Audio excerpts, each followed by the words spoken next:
Magazine du Mali filɛbagaw aw ni ɲankuma aw bisimila aw ka kunnafoniyaw kɛnɛ kan.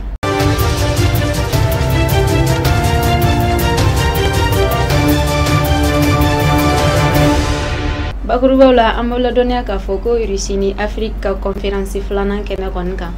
Colonel Malik Diaw n'o ye CNT ɲɛmaa ye ale kɔni ye révélation dɔw kɛ Russie ye Mali dɛmɛli min kɔni kɛ kalo damadama in kɔnɔ. Ka dansigilikɛ nin bakuruba in na an b'aw ladɔnniya k'a fɔ ko gouvernement kɔni ye an ka produit de première nécessité prix plafond o fixé la dɔgɔkun tɛmɛlen na ka bɛn sunkalo ma. Comme n y'a fɔ aw ɲɛna bakurubaw la cogoya min na, Colonel Malik Diaw n'o ye CNT ɲɛmaa ye ale kɔni ye sennabɔli kɛ ka taa Russie ka bɛn ni Russie ni Afrique min kɔni daminɛla marisi kalo in tile 18 n'a bɛ kuncɛ tile 24 na. An b'a ladɔnniya k'a fɔ ko Colonel Malik Diaw y'a yira a ka kumaw kɔni kɔnɔ ko Russie ye min kɛ Mali ye nin kalo damadama in kɔni kɔnɔ ko o kɛla balaɲumanba de ye wa ko kuma yɛrɛ tɛ nin ko in kɔfɛ bilen. A y'a yira tuguni k'a fɔ ko puissance fosi tɛ yen min bɛ se k'a yira k'a fɔ ko fanga b'ale la ka se ka diɲɛ diriger walima ka influencer. Donc ko an k'an bolo di ɲɔgɔn ma walasa an ka se ka baara ɲuman kɛ diɲɛ kɔnɔna na.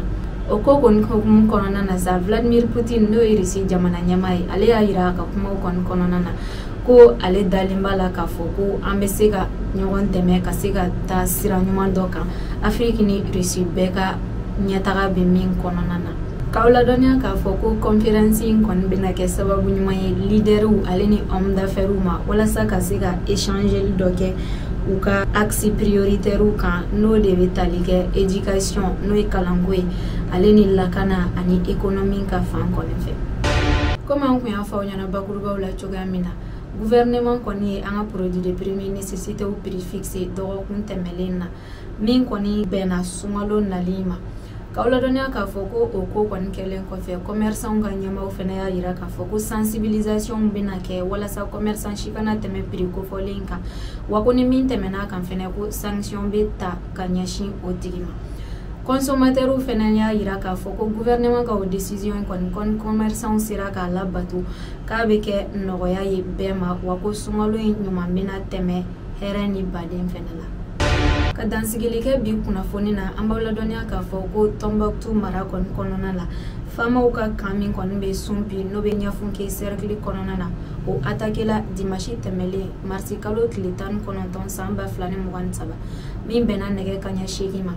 DIRPA ka communiquéw kɔni kɔnɔ a y'a yira k'a fɔ ko maa dɔw bɛnnala u ni na maa 3 joginna wa dégâts matériels fana causera. U y'a yira k'a fɔ ko maa 3 min kɔni joginna k'olu taara joona ka taa Sévaré kɛnɛyaso la walasa olu ka se ka furakɛ. An b'aw ladɔnniya k'a fɔ ko minnu kɔni fana tora la dugawu don bɛ ka kɛ olu ye Ala ka hinɛw la. Ala ka nɔgɔya kɛ banabaatɔ ninnu fana ye.